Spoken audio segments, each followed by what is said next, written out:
galera, professor Arthur Damasceno na área, Direito Constitucional, e começamos aqui mais um bloco, mais um assunto, mais um tema dessa nossa disciplina.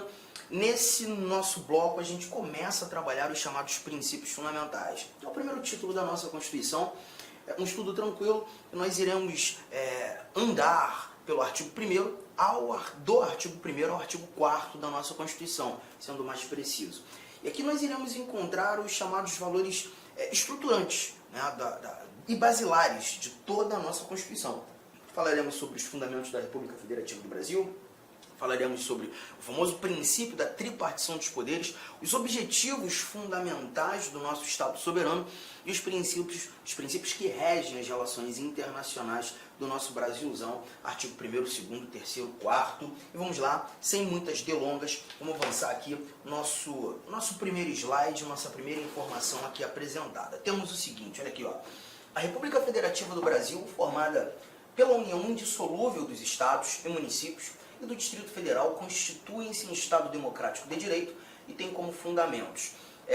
Desse nosso primeiro bate-papo, dessa nossa primeira análise, o primeiro valor que nós levantamos, nós já encontramos aqui algumas regrinhas muito interessantes sobre a nossa forma de Estado. O Brasil sendo uma federação, né? E quando a gente fala do Brasil sendo federação, nós estamos olhando para um país cuja a gestão não é única ou una. Nós não temos uma gestão singular, nós não temos apenas uma administração. Na realidade, nós temos um país composto de várias gestões, várias administrações. Temos uma gestão nacional, o nosso governo federal, gestões regionais, e aí nós encontramos os 26 estados mais o Distrito Federal, e também temos gestões localizadas, que tratam daqueles assuntos de interesse local, que são os nossos municípios. Hoje, 5.568 municípios no Brasil, muita coisa, né? E é justamente por isso que nós temos o Brasil como um estado composto.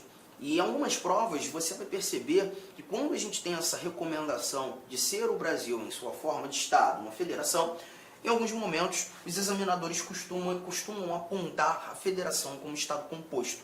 Mas o mais interessante é que esse nosso artigo 1º, que traduz a ideia do Brasil federação, ele traz para a gente que essa união de gestões existentes, União, Estados, Distrito Federal, municípios, essa conjugação ela é indissolúvel.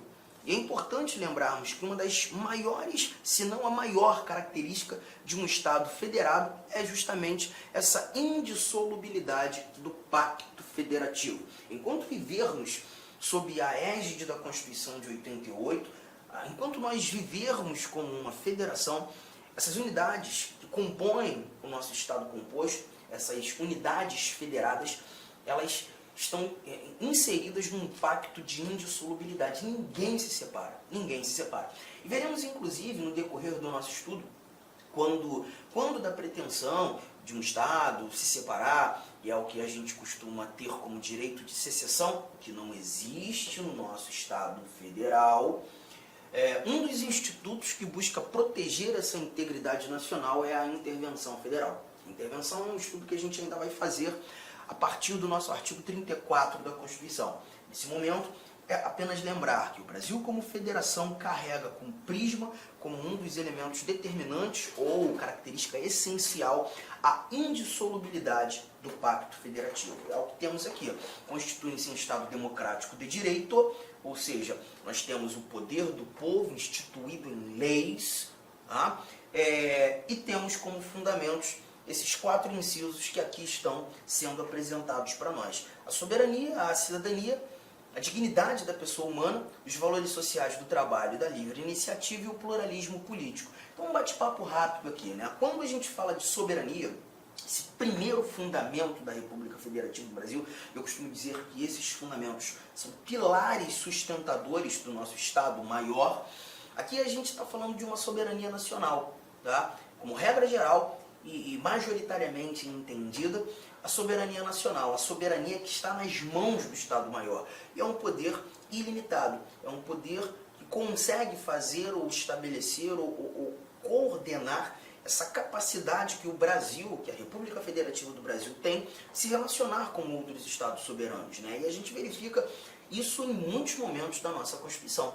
né, quando, por exemplo, artigo 84, falando das competências do presidente da República, a capacidade que o presidente da República tem, agindo como chefe de Estado, representando a soberania da República Federativa do Brasil, de celebrar tratados e convenções internacionais, fazer com que o Brasil se torne signatário de tratados internacionais, acompanhe tratados internacionais. Possivelmente você já ouviu em alguns momentos, o Brasil fazendo parte de tratados como o Pacto São José da Costa Rica, como o Pacto Internacional dos Direitos Civis e Políticos. São vários os tratados internacionais que o Brasil faz parte. E nesse ambiente, a gente verifica o Brasil dotado de soberania, capaz dessa relação, né? E essa é a ideia da soberania.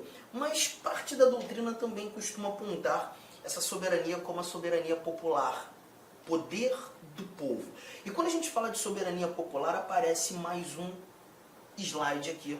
Eu já vou pular do nosso primeiro fundamento, a soberania, ao parágrafo único que diz: todo poder emana do povo, que o exerce por meio de seus representantes eleitos ou diretamente nos termos desta Constituição. Então aqui a gente já faz um primeiro grifo, porque quando a gente percebe que todo poder emana do povo, a tal da democracia, poder que é nosso, esse poder ele é emanado por meio dos nossos representantes eleitos, primeiro grifo, mas também verificaremos um poder sendo emanado de maneira direta. Então a gente tem uma emanação indireta de poder e uma emanação direta de poder. Nós emanamos direta e indiretamente o nosso poder.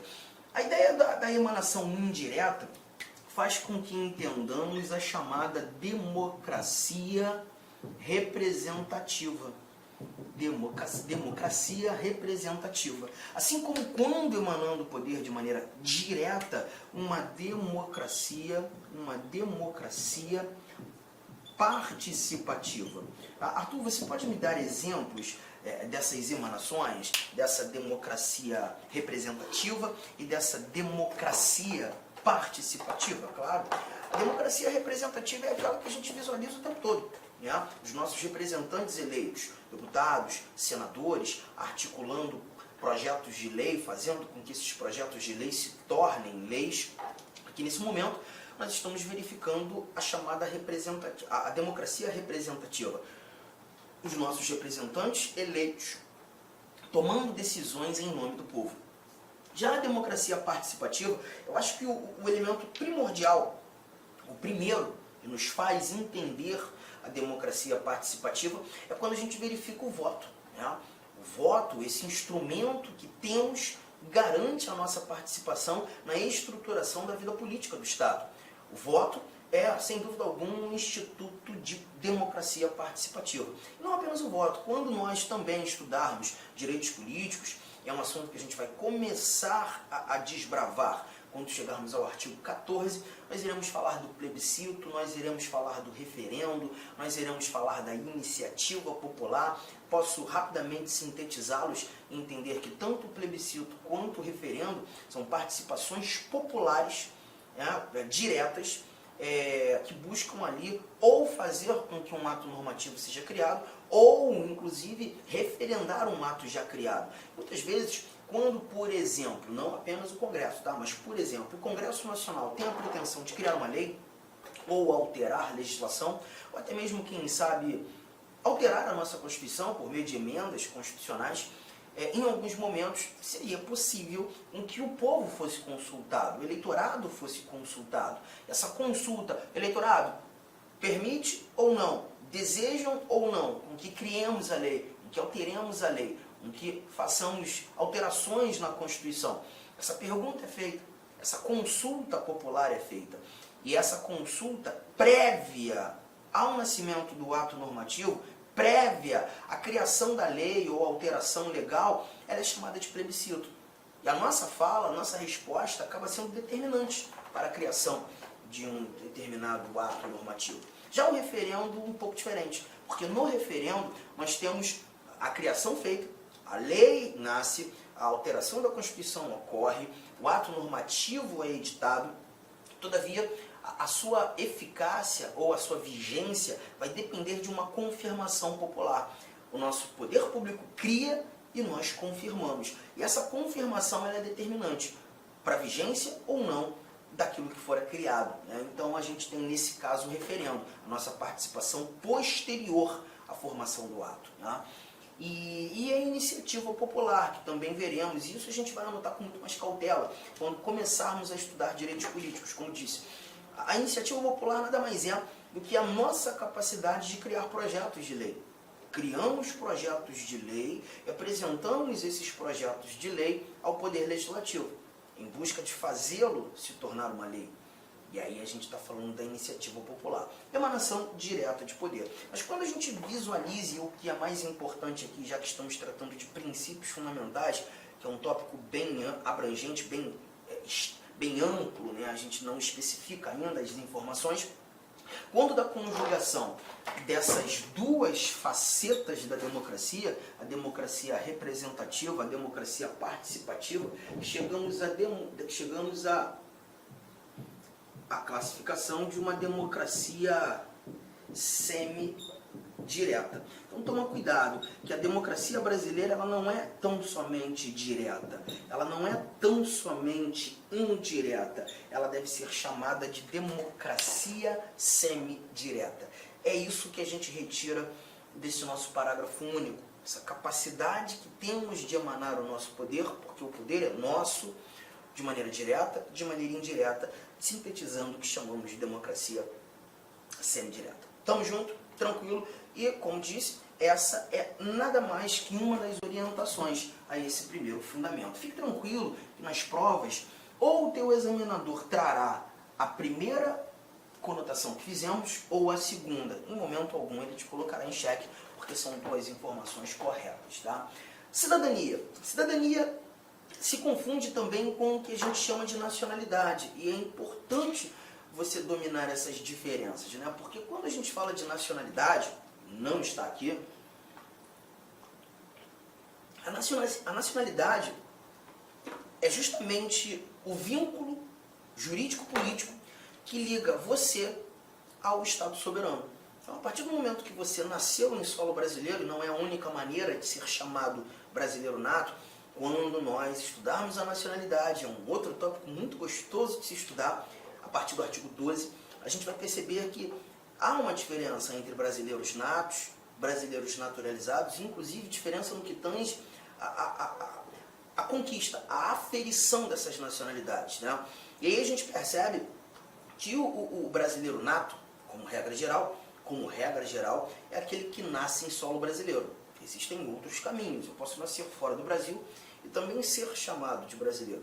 E a partir do nascimento em solo, que é o exemplo que eu separei, você conquista esse vínculo de nacionalidade. Tá? Então a nacionalidade nada mais é do que esse vínculo que liga você ao Brasil, que liga o indivíduo ao Estado soberano, obviamente atendendo critérios. Mas eu não posso dizer que todo brasileiro, todo nacional, todo indivíduo que carrega a nacionalidade brasileira já é de imediato cidadão.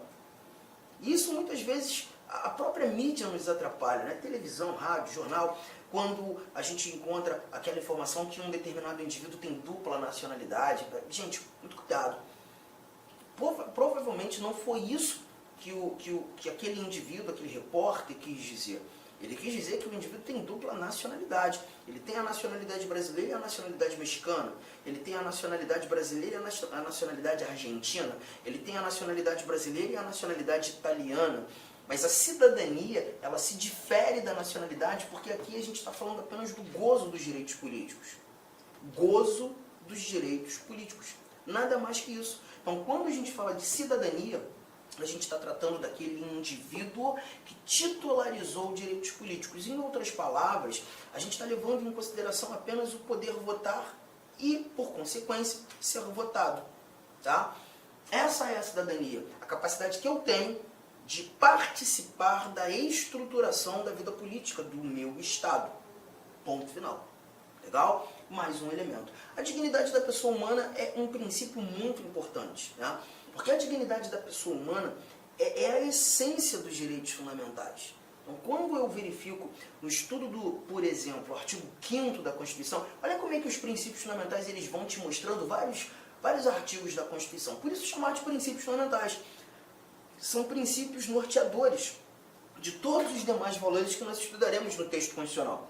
Então, quando a gente fala, olhando para o artigo 5º, onde nós encontramos os direitos e deveres individuais e coletivos, a liberdade de locomoção que temos, a liberdade de credo religioso que temos, a liberdade de expressão que temos, direito de reunião, direito de associação, direito de propriedade, direito de herança, dentre vários outros direitos, todos esses direitos têm como essência a dignidade da pessoa humana.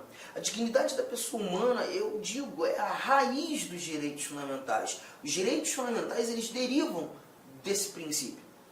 Então, quando a gente verifica um assunto, direitos fundamentais, um assunto de absoluta importância, mas gigantesca importância, nós temos a dignidade da pessoa humana como um elemento primordial, um elemento básico, um elemento prisma, um elemento alicerce, e por isso tido como um fundamento da República Federativa do Brasil.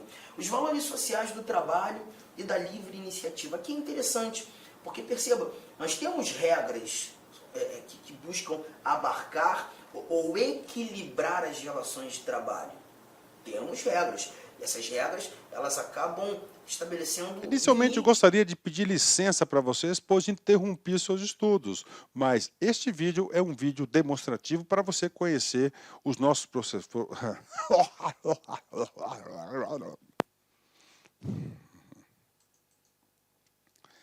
Inicialmente, eu gostaria de pedir licença para você, porque interrompi os seus estudos. Mas esse vídeo é um vídeo demonstrativo para você ter conhecimento, você ter uma demonstração da qualidade das nossas videoaulas. Eu sou o professor Lac, coordenador pedagógico da LA Concursos e especialista em concursos públicos. Somente este ano, em 2022, eu fui aprovado em 7 concursos públicos. É isso mesmo, 7 concursos públicos. E em 2022, a minha meta pessoal é de ser aprovado em 10 concursos por ano.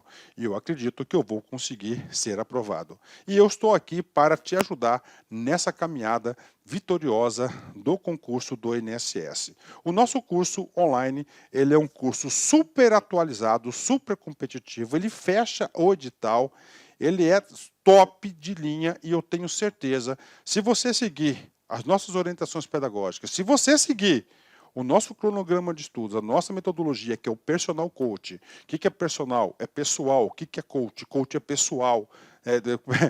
Coach é treinador. Então você tem um treinador pessoal de concurso. Essa metodologia ela é baseada na ciência da administração, ou seja, resultado, meta. Todo dia você tem uma meta, meta. Cara, se você cumprir essa meta, cara, papo sério, cara, você vai ser outra pessoa e eu tenho certeza que você vai ter competitividade para ser aprovado. A LA Concursos não saiu do nada.